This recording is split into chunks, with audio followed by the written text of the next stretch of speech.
Hello there, it's Sandy. I'm back at my Babylock Solaris working on these ghosts. I have one video before this that I'm going to try to release together today. It was making this t-shirt, and I thought this would be a good short video to make because I wanted to explain something about when you buy designs off of a private shop and how to figure out, like, is it a good one? You know, at least based on my experience. So I'm going to finish up stitching out the end of this t-shirt, and then we'll take them out together and compare because you'll see. If you like what I'm doing with this channel, which is just mainly sharing my journey about working on this Babylock Solaris machine, all the machine embroidery, we've done couching, we've done all kinds of things. Edge-to-edge quilting. I have videos out there, and I try to put them in the playlist to keep things organized.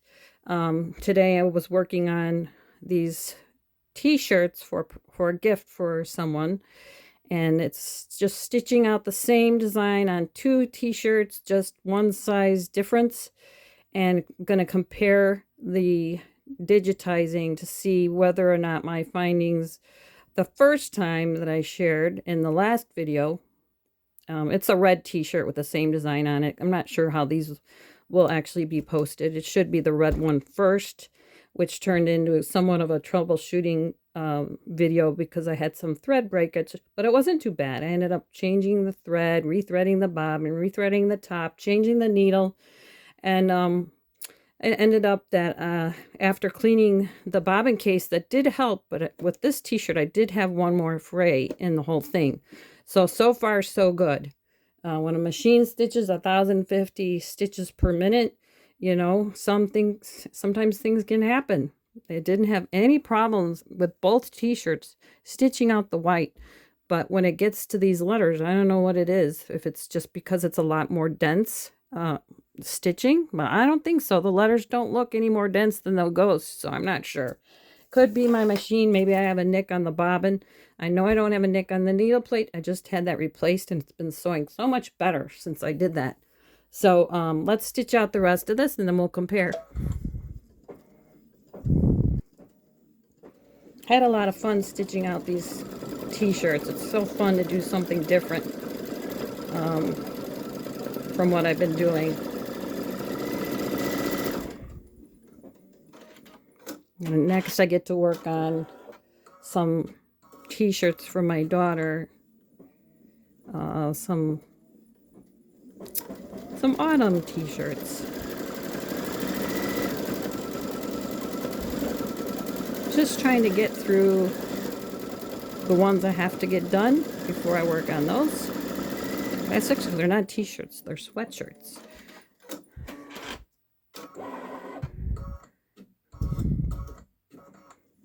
You know, there's only like 1 minute left of stitching, and then I can take this out and share with you. In the meantime, I can make you closer while it's stitching out. A little bit too close. Look at that thing work. It's amazing to me. It's always so much fun to watch the black outline, and one can only hope that at the end of the design, the black outline lines up with all of the other stitches that were set down.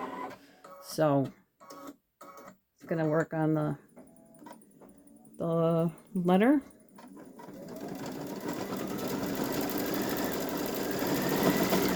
See how fast it's going around. I have not had any problems with fraying with the, you know, now that I think about it, I did not have any problems on both t-shirts with fraying on all the colors except for, I think it was the yellow earlier. I mean, this is kind of a new spool of yellow.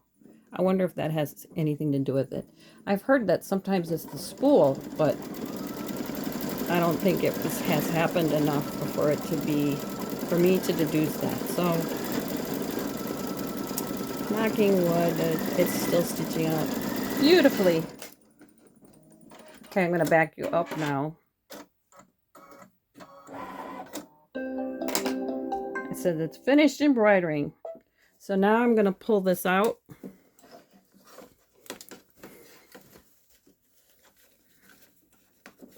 Kind of hard to get around where I pinned things up. Take out the pins. I've been using these hat pins. Can you see them? I thought they would be stronger. I was using some long quilting. They kind of have clovers on the end, but they kept bending. So I thought these pins, I think they're considered hat pins. I thought these would be stronger and sharper, but they're definitely stronger. But to me, not really sharper. So I'm still searching for the right kind of pin to use. Okay, we got that wall unpinned. Don't want to give a t-shirt to someone who's going to get stuck with a pin. That would be horrible. All right, so I'm going to flap this out. Take this out of the hoop.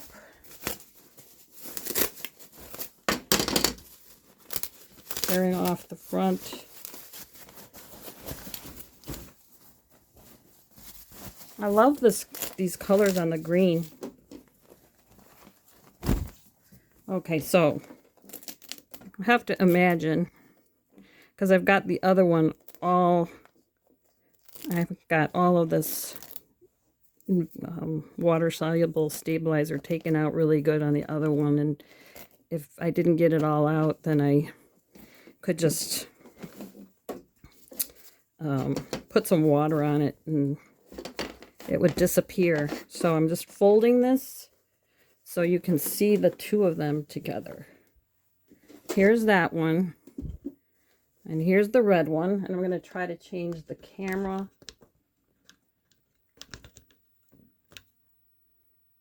So we can talk about what we see. You might have to use your phone or tablet to zoom in more. Spread your fingers and make them zoom in closer. But like in the last video, I shouldn't have trimmed this away.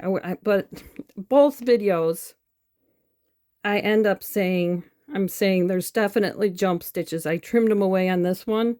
There's definitely there on this one. So it's definitely something that the digitizer decided not to do. And I already left a review at the site about that. So then the next thing I look at is the outline. Is the outline lining up? Because if you've stitched out a whole pattern that takes 42 minutes, that's just thread color changes. So it's really like an hour of your time.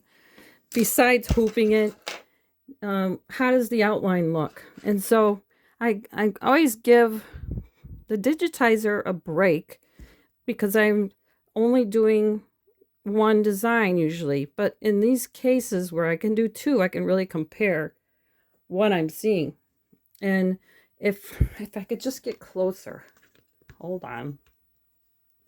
I mean, maybe you already know this, but if you look along here, see how that's not matching up? If you look along here, the same thing is happening. Can you see that? The same thing. Let me get them both in the picture. Okay, so here's something happening on the S. It's happening on the S. It's happening here. It's happening there. It's happening up here. It's happening here. Here. This I've got some stabilizer I still have to get rid of. But like you can see, there's thread here. It went inside the thread. And it's in little places, the top of the head. The top of the head. So what I'm trying to say is the outlining for some reason on the bottom part, and it's even the bottom part of the letters a little bit.